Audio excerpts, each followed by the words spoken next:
I feel like it's a really important presentation that we do here at Putnam Valley. The financial aid process. I've had 3 kids. Actually, I have 1 kid that's in college right now. And getting an understanding of the financial aid process, it's complicated. There's a lot to it. So coming here and seeing this presentation and starting your journey into it, you're going to feel much better about the process after you leave tonight. I feel like you're going to start to develop the things that you need to have as your child moves, further along in the college process. So I just want to introduce Mr. Dan Robinson. He's at Pace University, my alma mater, but he's over 37 years, working in the student financial aid field. He's at the Pace University Pleasantville campus. Yep. He's been there for the last 20 years, and he's working as the campus director of financial aid. Prior to that, he was at Adelphi University and Iona College. So, very familiar with our area, but, the financial aid process on and on. So, exactly. You don't want to hear me, you want to hear Mr. Robinson. Thank you very much. Good evening, everybody. I'm originally from Long Island, so I may tend to talk a little fast. I apologize for that. I try slowing it down as best as possible. Thank you for coming out tonight. Financial aid is a major factor in students and parents choosing what college their child goes to. So we're going to go over a lot of information tonight. So you're going to see we're going to discuss multiple topics and some of the common terms: cost of attendance, student aid index. We're going to look at the types of aid that's available, where it comes from, the different forms that need to be filled out. Talk about the difference between special and unusual circumstances. And you'll see on some of the slides there's some new stuff that's happening this year in the FAFSA process in the financial aid world. Now, has anyone been through the financial aid process before? Nobody? Okay, all newbies. Awesome. So good. So I don't have to explain old ways of doing things. So when you're looking at the cost of a college, it's made up of these 5 sections.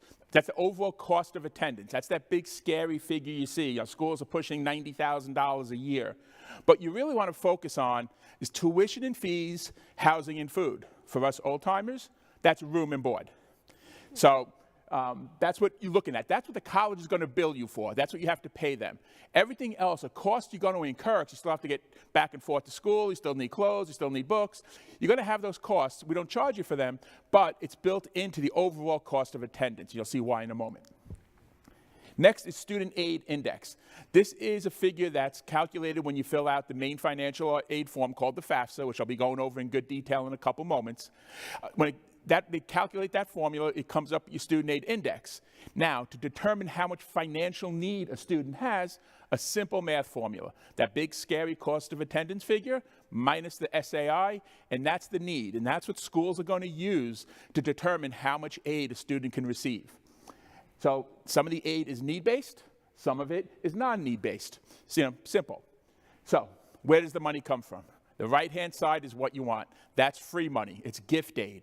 So when we talk about scholarships, the main source of scholarships is usually on the academic side of things, especially at private colleges and universities. Your admissions application normally serves as your scholarship application. So some schools may ask you to fill out a supplemental one, but usually the admissions application suffices. It looks at your high school grade point average. If you took tests, ACTs, SATs, it'll look at that as well. Those are the biggest scholarships that are offered academically. Other scholarships that get offered are based on talent. Is the student a musician? I did a session this morning at another high school. I was literally in the music room giving the presentation. And anyone who plays these instruments, if they're going to do that in college, they may be able to get a talent-based scholarship. And artistic, theatrical, athletic. Those scholarships might not be offered right up front when the student gets admitted to a college, but it's something that they may be able to still get by filling out by going to an audition, or if they're an athlete, sending in a film or registering with the NCAA to be recruited. So there's different ways you can get additional funding. And some of these are not necessarily only limited to first-year students. So maybe you are a musician in the first year, you just want to concentrate on studying. And the next year you want to join the pep band, that maybe you can get a little money for that pep band, playing your instrument. So it's something to consider as you move on. Excuse me. Next are grants. Grants are normally need-based funds. So when we talk about grants, it's money beyond the scholarship. So after the free money is given out through the scholarship, schools look to see, can we give any grant money? Grant money also comes from outside resources as well, such as New York State and the federal government and private organizations, that's the next section of the slides. I'm going to skip over work study and loans because that's going to be part of where the money comes from. And federal government is where work study and loans come into play.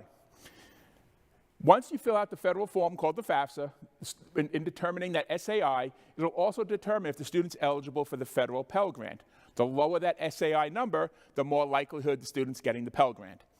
Now, in addition to the Pell, schools are given a pot of money in the FSEOG fund. And that's to be distributed to Pell Grant recipients only. So the school has a limited amount of money. They determine which of their Pell recipients can get additional funds through this FSEOG program. So not all, if the student doesn't have Pell, they definitely cannot have SEOG. So they kind of go hand in hand. The TEACH grant is really unique. This is called a grant, but it's kind of tricky. It's for students who are going to be teachers, so they're education majors while in college, which is good. They can get up to $4,000 in the TEACH grant. However, if they change their major or upon graduating, they decide not to teach in the designated teaching shortage areas that they're required to teach in, they have to pay back the TEACH grant in the form of a loan to the federal government. So it's a little risky. A lot of colleges that do offer education as one of their majors do not participate in the TEACH program. Everyone participates in Pell, that's automatic. But the TEACH grant, schools have to opt in whether or not they want to participate. So if your child's looking to become a teacher and go into education, that's a question to ask. Do you participate in the federal TEACH grant program? Now we'll get to work study. Why do we think work study is considered financial aid? Well, for students working on campus through the federal work study program, first of all, the benefits are great because you get paid at least minimum wage, you work around your academic schedule during a time of year when you maybe, if you're working on the outside, like around the holidays, because that's their busy season, it's finals time at school, we're not expecting you to be working. You should be studying. So you work around that, you learn the experience. But it's considered financial aid because if when a student gets paid, 75% of what they get paid is coming from government funds. So for us, the students are cheap labor. We're only paying them 25 cents on the dollar. It's great. And the other 75 cents is coming from federal funds. So that's why it's considered financial aid. Schools also have their own work study programs outside of this that don't require the government funds. But the reason it's considered aid is because it comes from government funds. And now the dreaded student loans. So first-year college students can receive up to $5,500 in the federal student loan program. If they have remaining need after all the gift aid is awarded, $3,500 of that can be subsidized. And what's meant by a subsidized loan is while the student's in school and for 6 months upon graduating, it's an interest-free loan. So where else are you going to get an interest-free loan for the next 4.5 years? No, if you walk into a bank, ask for an interest-free loan, they show you the door. So it's an interest-free loan. If you need to use a loan to help pay for college and your child is awarded the subsidized loan, it's kind of a no-brainer to take it. It's an idea, if you could put some money away before they graduate, pay off a good chunk of it, perfect. Interest starts accruing 6 months after the student graduates when they go into repayment. Now, for students who don't have remaining need, and for the remaining up to the $5,500, they can get an unsubsidized loan, which doesn't have to be paid back until 6 months after they graduate, same as the subsidized loan, but interest does start building right away. Now, you can pay the interest as you go along. You can pay principal. There's no penalty for early payment on these loans. And it's recommended, especially if you could at least pay interest to keep the overall cost down, because all the interest that builds over that next 4.5 years gets added to the loan when it goes into repayment. So you're kind of paying interest on top of interest. Finally, we have the direct federal parent loan, known as PLUS, which is a parent loan for undergraduate students. So this is a loan, the parents in the room, that you could take out through the federal government. It's a simple credit check where they look at your recent credit history. They don't look at your debt. They don't look at your income. They don't look at your credit score. They don't even look to see if you're employed. If you have good credit over the last 90 days, you get approved for the loan.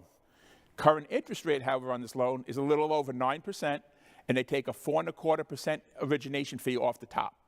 So ideally, it's not necessarily the best loan in that aspect, but for those families that don't have many other options, it is something that is there for them. And this is where one of the big changes is this year, which I'll get to in another slide.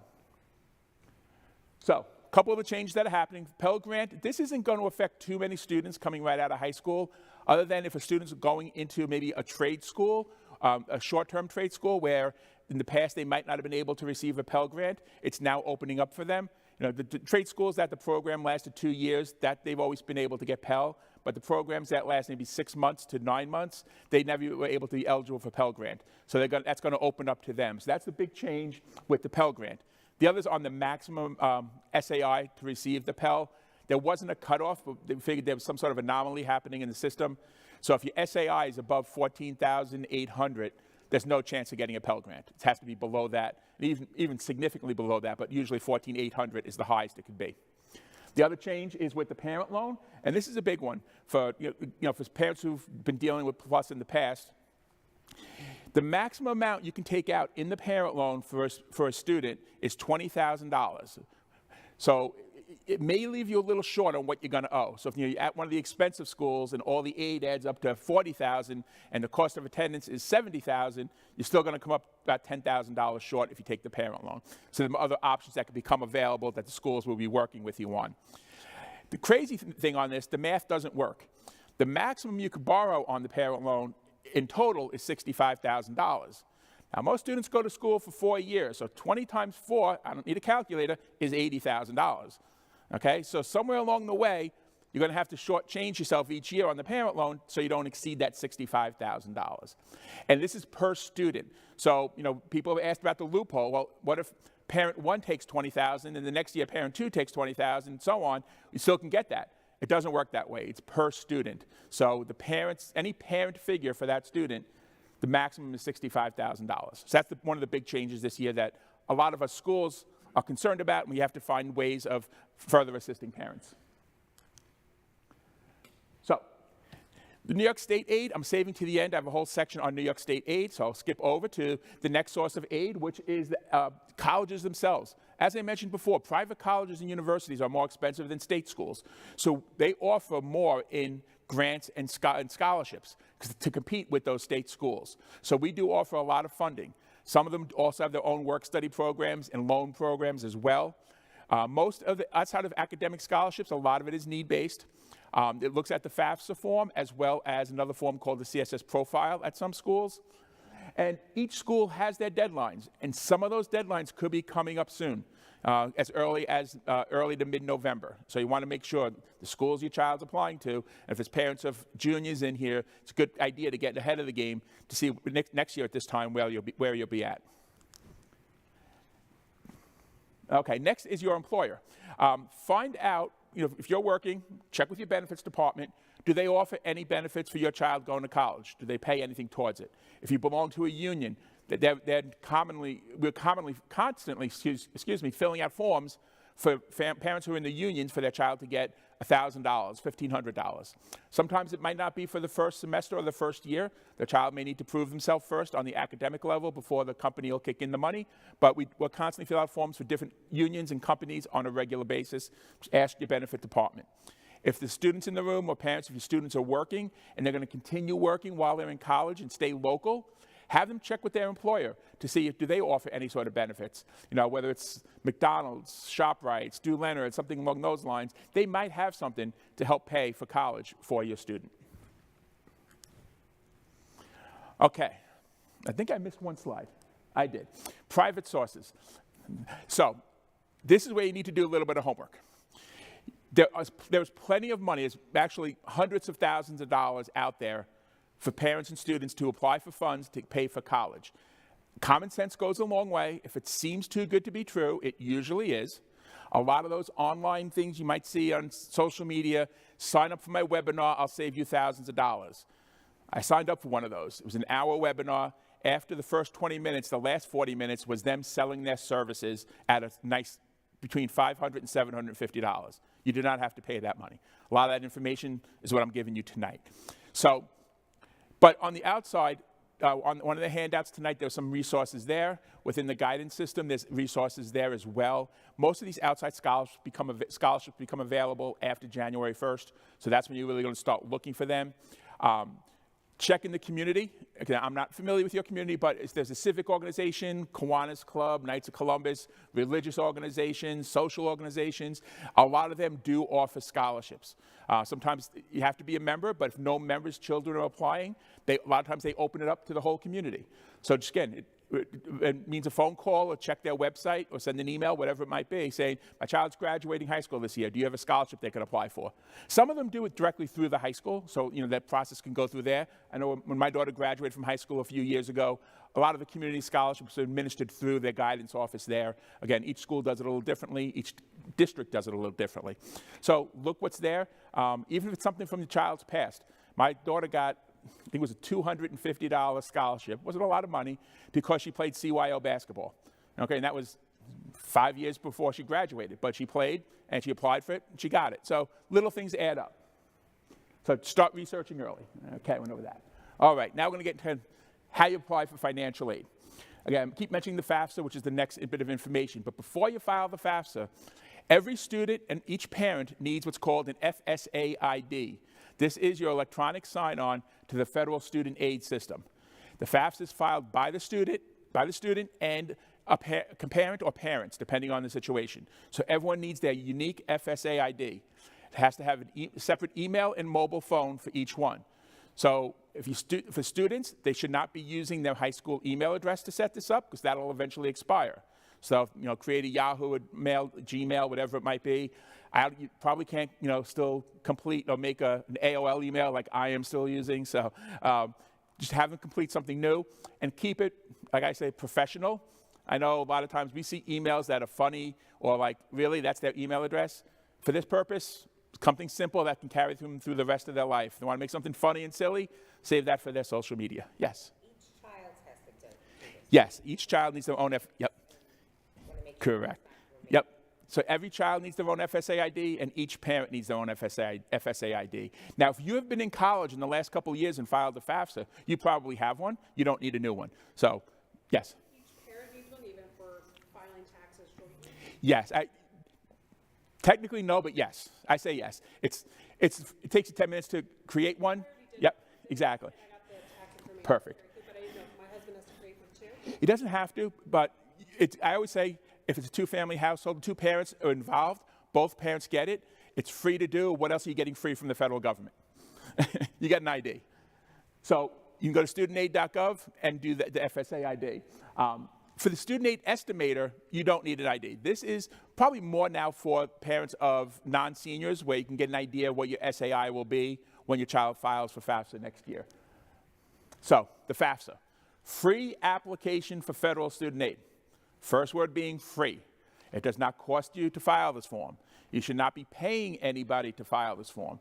Years ago, when the form was much more difficult, it was common for parents to say, I'm letting my accountant do it. Don't do that. The form will take you and your child no more than 15 or 20 minutes to complete.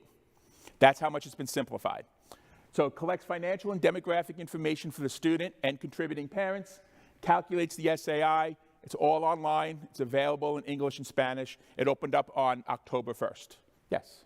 The earlier you submit the essay, the application, are you given more benefits? Question is it better to file the FAFSA early? Every school has deadlines. So you want to check with the school the school's deadlines and meet the earliest one. Because the FAFSA, you'll see, you can list up to 20 schools. So I say get the FAFSA done sooner than later. There's no penalty for doing it early. So get it done as quickly as possible. And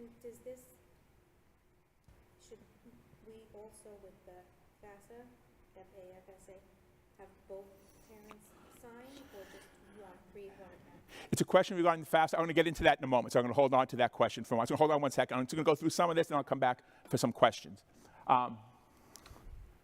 So FAFSA is now available. It opens up. It has to be done every year. It opens up usually on October 1st. Last couple of years was late. This year was actually early. So each year it's going to be October 1st.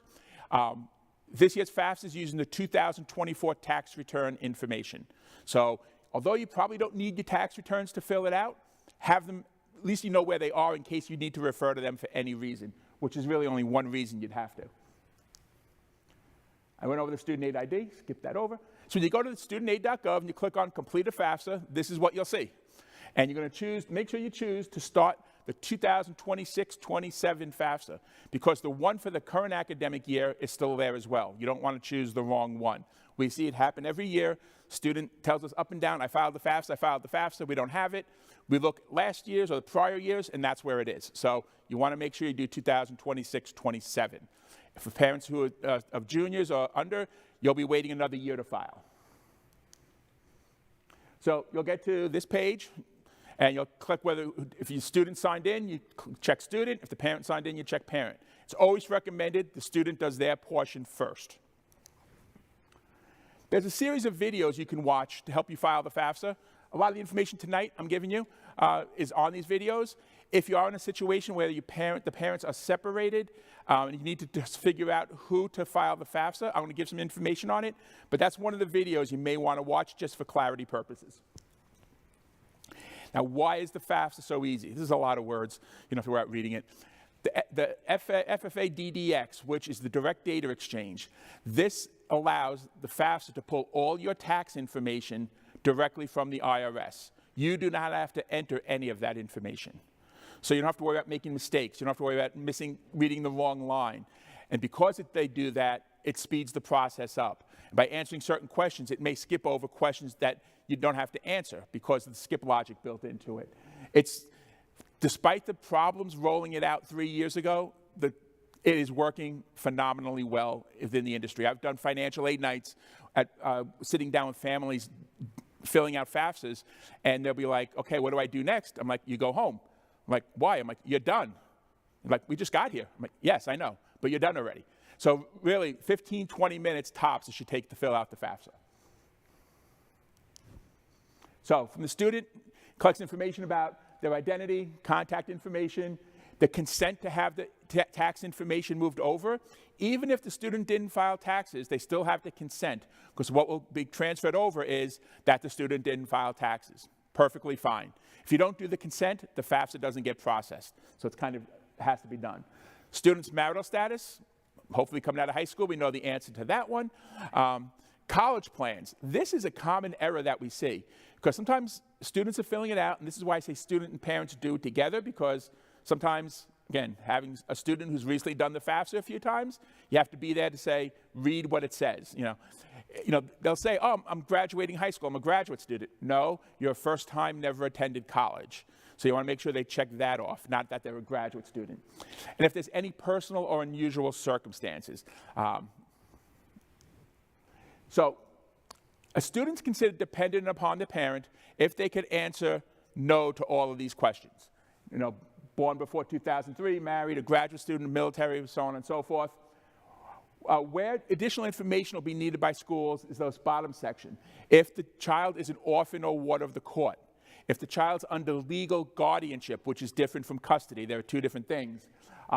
If they're emancipated or, I said, under legal guardianship, or if they're homeless or at risk of homeless, and that's usually designated by the school district, and we'd have to collect that data to confirm that information. Now, there are those situations where it becomes an unusual circumstance, is if the student can't answer yes to any of those questions, but the living situation is kind of different, where they're not living with their parents, or they cannot get the information from their parents. Maybe the parents are incarcerated, or the parents are no longer in the life. The student had to move out for their safety. There could be police reports. I spoke with the student this morning. The student lives with family here in America. Her parents still live back in Ecuador, so she can't get her parents' information. Things like that. That's an unusual circumstances. It's going to require documentation from each of the schools. If the student answers that question, they'll be provisionally independent, so no parent data will be asked for, but the school is going to follow up saying, you answered that you're provisionally independent.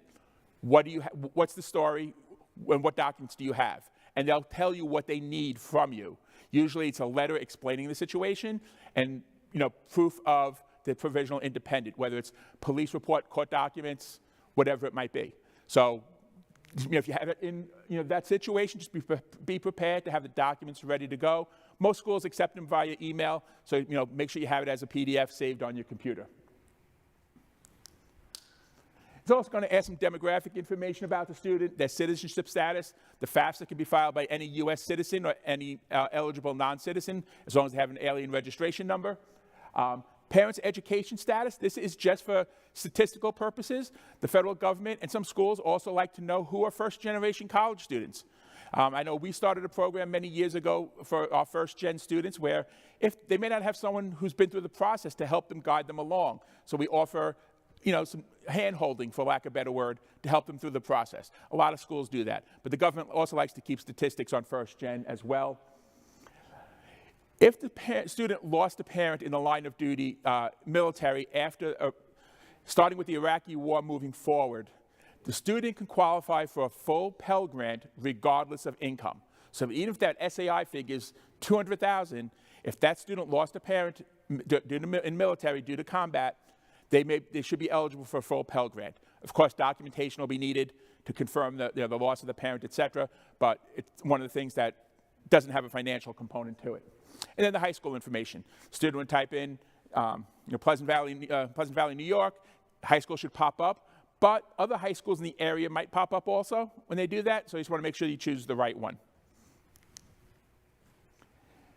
Again, it's going to take in the tax information, all the federal tax stuff will come in, and it's going to ask some asset information. I'm going to get to the assets when I get to the parents part because it's the same information. Then the fun part. You get to list all the colleges you want to receive the FAFSA, and it can be up to 20. Now, if your child's applying to more than 20 colleges, first thing you need to do is, I don't know if it's donuts, coffee, thank you note for the guidance office, because they got to go through all those applications. But for the FAFSA purposes, once the FAFSA gets processed, you then go back in, take schools off, and put new ones on. And don't make any other changes. Just do the schools, and that's it. And then the new set of schools will get the information. So it's a little bit of a juggling if it's more than 20 schools. Review all the information that's there. You're going to have to put in, the student will have to put in the parent's email address, and the parent will get an invitation to complete their section of the FAFSA. You used to have to put in the date of birth and social security number of the parent, no longer needed. They should put in the email address that the parent used for their FSA ID. That's the preferred way of doing it. Invitation gets sent. It gives you the link to log into studentaid.gov. It gives you the 6-digit code, which every time you log in, the student or parent to FSA, to studentaid.gov, you get the text with the code, just like every other website these days. That's what the parent invitation will look like. You click submit, and you're on your way. So basically, mostly the same information as the student. Couple extra questions they're going to ask when actually, the consent. Marital status. It asks this question because depending on the marital status of the day you're filing the FAFSA to when you filed your taxes could be different. So that would determine which parent files the FAFSA for the student. And when we get to the tax question, I'll go over that. And the state of residence. So if the parent lives in a different state, it's very possible. So it's going to ask you, the parent, if you received any federal means-tested benefits from the federal government, such as WIC or SNAP. It doesn't ask how much, doesn't ask for how long, just within the past 2 years, yes or no. Then it's going to ask your tax filing status. So for FAFSA filing purposes, if the parents filed filed married filing jointly, as we said before, one parent is the contributor to that FAFSA. So it's the student and the parent, because both parents' information is getting sent over from the IRS. If the parents filed separately, married filing separately, or one filed head of household, one filed single, whatever it might be, because the marital status could be unmarried living together, and both parents then would need to go in and be contributors to the FAFSA. So the student would have to send out 2 invitations. If the parents are separated and student lives with parent B, and the parent B is not remarried, parent A's information is not required on the FAFSA. So it's just the student and parent B. Now, if parent B is remarried, their spouse's information is needed because it looks at the household information for the contributing parent. Now, hopefully that parent that got remarried filed taxes jointly, then it's simple enough because all the information gets carried over. If not, for lack of a better word, that step-parent has to have their own FSA ID, log in, and complete the FAFSA. We see this more often than not because taxes were filed in 2024. Marital statuses have changed in 2 years. So it happens. And it gets a little confusing. I said, that's why that video that they provide does help out. There's a chart somewhere of, it sounds bad, I think they still have it available, who is my parent? which really sounds bad, but it was available on the studentaid.gov website as well. It's going to ask the number in your household, the number in college. This is one of the figures you could change. The number in your household, it's going to pull in information for the number of exemptions on your tax return. But you can change this if you have anyone in your household that you provide support to that you don't claim as a tax exemption. You have an older child that moved back home. You have, as a parent, one of your siblings, one of your parents may be living with you, and you're providing for them. You're not claiming them on your taxes, but you want to make sure you include them in your household, because the more members in your household, that helps the chance of getting financial aid. And number in college, the ask number in college, it's not used for anything anymore, unfortunately.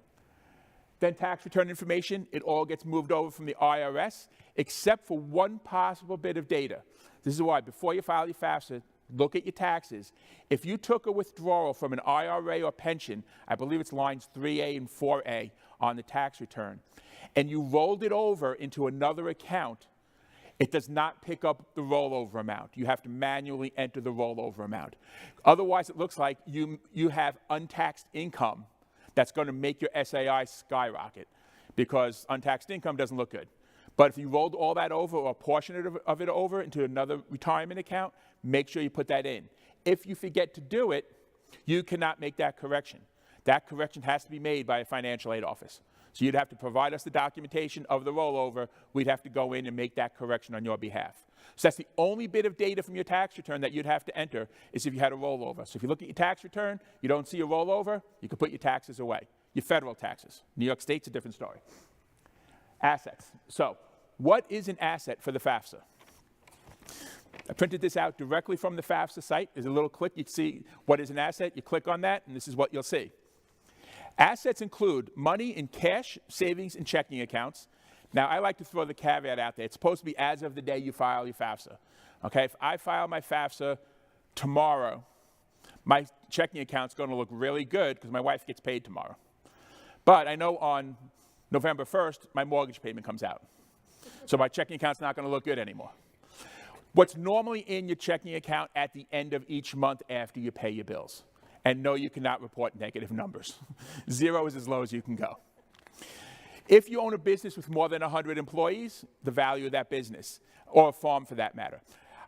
If you own stocks, bonds, certificates of deposits, typical investment items gets reported as an asset, the value of it as of the day you're filing the FAFSA. If the student that's filing the FAFSA has a 529, either in their name or in your name as the parent, it gets reported as an asset for the parent, not the student. So, because the government weighs the student assets much more heavily than they do the parent asset, because they know you have a household to run, not just put one child through college. But the value of that 529 is only for the child that's filling out the FAFSA.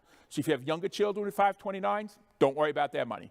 Just the one that's filling out the FAFSA this year is who you have to worry about. So that's what you have to report. It's important to know what you don't have to report.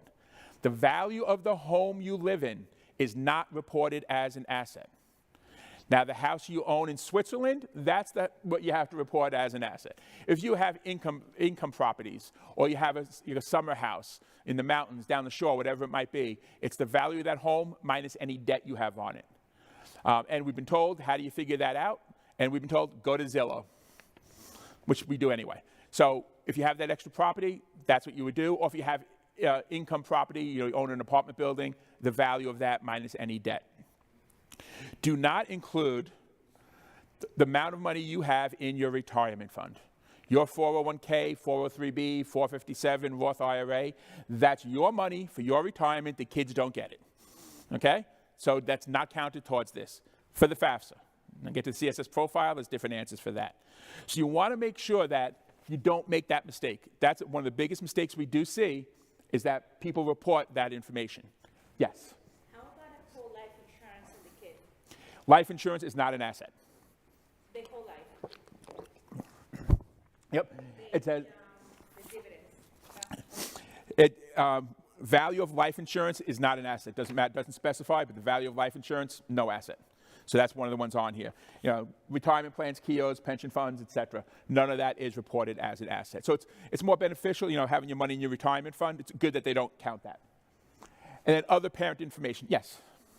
What if What if a grandparent had a stock account for you, but it was like for your college? Would the FAFSA have to? So basically, talking about a custodial account held by someone else for the student. That is not reported as an asset either. Now, if it was only in your name, that's a different story. But if being it's held in someone else for you, then it's not considered an asset in that situation. Circle back to the 529. If the 529 for the student is in the name of someone outside of your household, aunt, uncle, grandparent, cousin, it does not get reported as an asset for either parent or student. That's the little bit of workaround on that.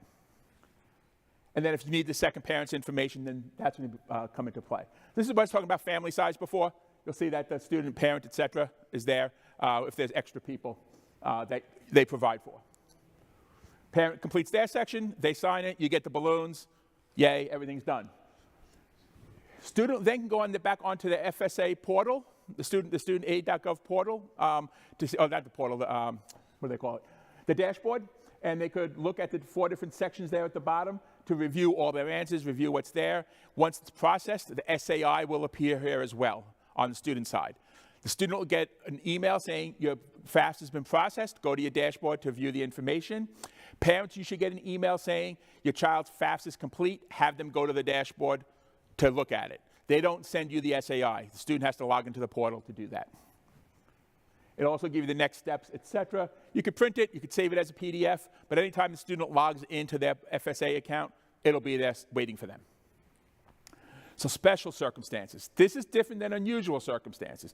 Special circumstances is what's happened since you filed your taxes in of April of 2025 for your 2024 income. Your child's starting college in August or September 2026. That's a gap. So if there's a situation where that needs to be explained, nothing gets submitted to the Department of Education other than the electronic FAFSA. Everything else is put on the schools to take care of. So if there's a situation, one of the common situations, these common situations pertain to you, you would send a letter to the school explaining the situation. Do not send documentation, because sometimes the school can say, we can't help you out any further. Another school can say, we can help you out further, now send documentation. And that's within the school's rights. The schools, they don't have to do anything for you, but most schools do, but depending on the situation. And one of the big ones we see, again, not necessarily takes effect here, but secondary school tuition. We have parents who send their children to private high schools, private elementary schools. Our school says, okay, we'll take that into consideration. I've worked at one college, they said, that's your choice. We're not going to take it into consideration. So that can be done. But the initial letter should just explain overall what's going on. Yes? What about retirement? Retirement is one that's very unique and very different from school to school. If it's a voluntary retirement, less schools are likely to view that as a special circumstance. They'll say that'll be reflected in the next year's FAFSA or the following year's FAFSA. If it's involuntary retirement, that's kind of like loss of employment, like getting laid off. So schools look at it differently. It all depends on documentation. And when you're done documenting everything, you're going to need more documents. We're not trying to be difficult when we ask for all this documentation. The FAFSA is a government form. If we're changing any of the data elements on it, we need a solid audit trail. So we can't change anything unless we have paperwork and documentation. Again, it will all be sent electronically these days, so it's a lot easier. Of these situations, the two most common, or two ones that most schools will do something for without any question, obviously if a parent passes away, schools are going to work with you. That's a given. But loss of employment is usually the biggest one we see, and most schools will take a look at that. They'll ask for different information. Some schools will look, okay, when you file your taxes next year, submit them to us, we'll base it off of that. Or instead of looking at your 2024 income, wait until February or March, send us the paychecks you've received at that point, and we'll project your income for 2026. So every school does it a little differently. That's why I say don't send any documents until you're told what to send. Just send a letter of explanation to the school, and it would have to be done at each school. Other ones that are here, like I said, if you have medical expenses, kind of the same basic rules that the government follows. If it's more than 11% of your adjusted gross income, then we can pursue that further. But again, this is out-of-pocket medical expenses, so we need proof of the bill, first of all, proof of payment from the physician or medical facility that you paid it with cash, credit card, check. whatever it might be. Not an explanation of benefits, because that doesn't mean anything to us. We have to see actual payments. Same with dependent care, whether you have a special needs child, whether you have a parent in an assisted living that you're paying for, there could be other things along those lines. Now, the tricky one is separation or divorce. And we see this not common, too common, but, it's one of those ones where they file taxes jointly in 2024. Since then, the marriage has gone their separate ways. Documentation for that is lengthy because you need to see proof of separation, which is tough sometimes if it's not a divorce. Divorce is a court document. That's easy enough. But if it's just separation, you need to see proof of separate residencies, two different utility bills, copies of pay stubs with different addresses on them, along those lines. Parents try pulling one over on us a lot. This is not uncommon, where they say, oh, we're separated. Not divorced yet, we're in the process of separating. Okay, we need proof of separate residence. No, we live in the same house. He's upstairs, I'm downstairs. Well, for that case, you change your marital status to unmarried living together if you're not considering yourself married anymore. And we need both parents' information. I had a parent a couple of years ago from California. Again, all the weird ones are either California or Florida, but we know that already. They tried saying they were separated. The dad's business address, he listed as his residence. And like, that seemed a little weird because the business that he owned was a vineyard. Okay, they weren't separated. They was trying to back out his information.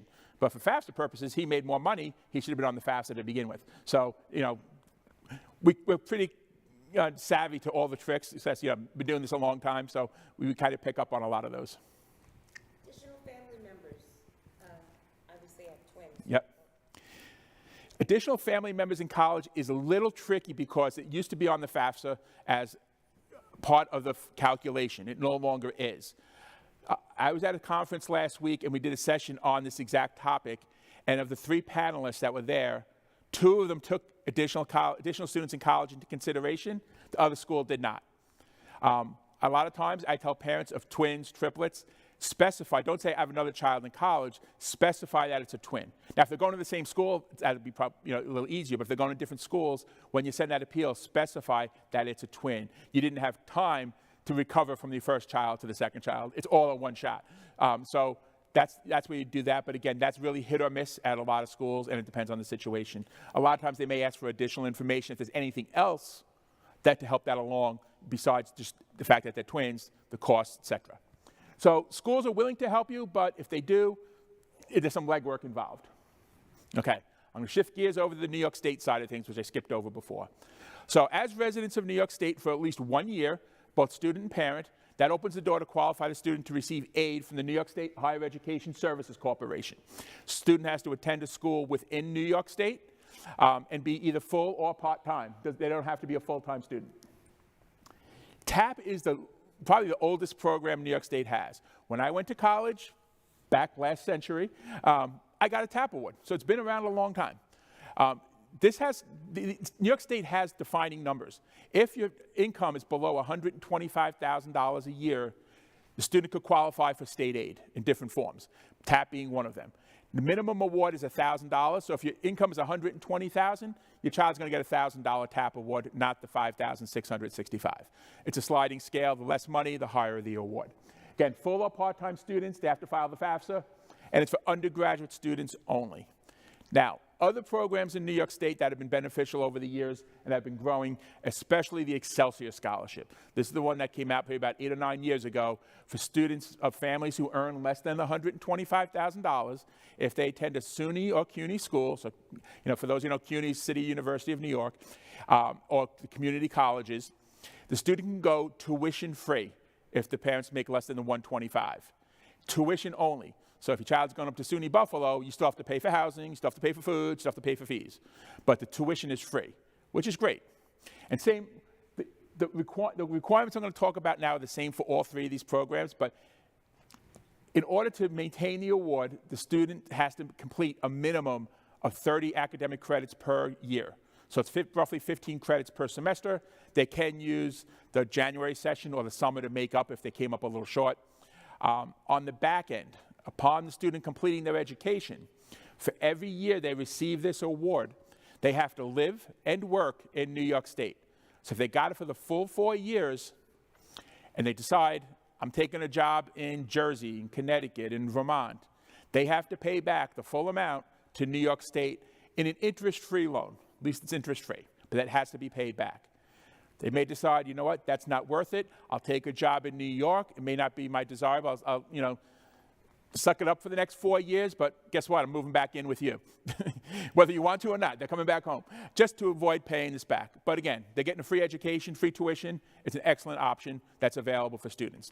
The Enhanced Tuition Award is not as nice as the Excelsior. This is designed for the private colleges in New York State when they came up with the Excelsior, but the maximum it offers students is $6,000 in all of state aid. So if the child's already getting $4,000 in a TAP award, it's only an additional $2,000, not an additional $6,000. The administrative cost to run this program, most schools have decided not to participate. It's probably under 15% of the private schools in New York State participate in the Enhanced Tuition Award. But if your child's looking at one of the private schools in New York, ask the question if they participate, because there's additional application that needs to be completed. The application for New York State aid in general, TAP and any of the other awards, will take you a little bit longer because you have to manually enter information from your 2024 New York State tax return.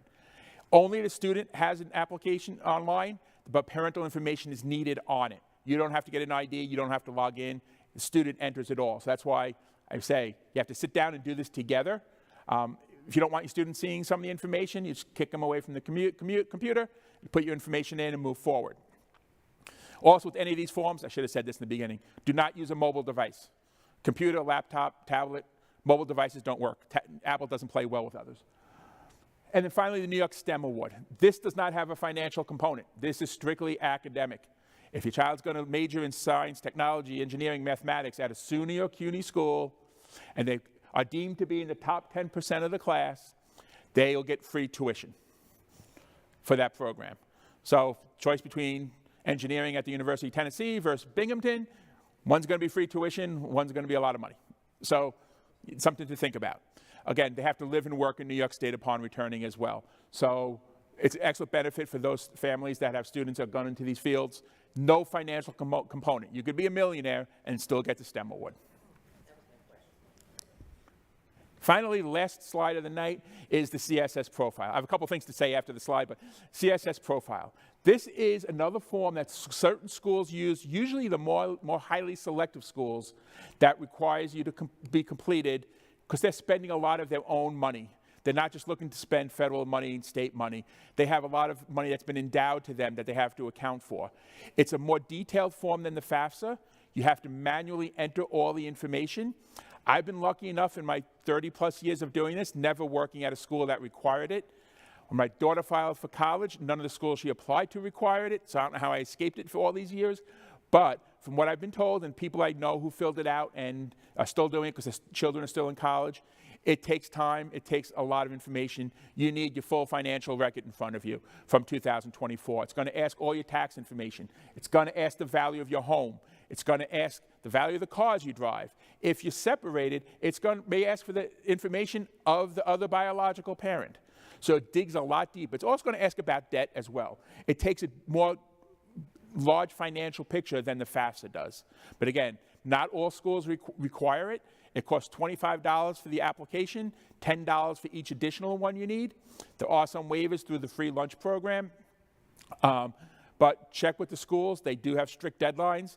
Some of them as early as November 1st. So you really, if your child's looking at one of the schools, find out if they need to complete this. It's administered through the College Board.